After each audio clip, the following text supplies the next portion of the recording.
Early in my career as a developer, I had this really bad habit of when my piece of the code wasn't working, I would explain it must be the compiler, the piece of code that was turning it into machine code. And my manager said, "Brian, what's the likelihood of it being the compiler?" And I go, "What has happened before?"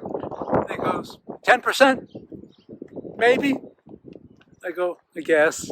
Or start with, "It must be my fault." I go, "Well, what if it isn't?"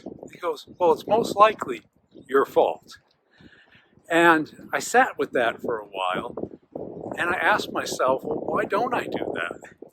And it helped my career immensely, because the nights when I was up working on the program, if it didn't work, or it wasn't fast enough, or it didn't do what I thought it would do, I would switch the assumption from it being anything but me to it being just me. I also took this epiphany with me into sales.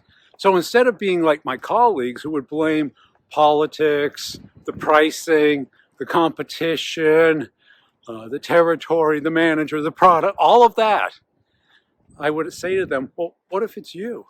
Take this lesson away. Assume you're wrong when something goes wrong.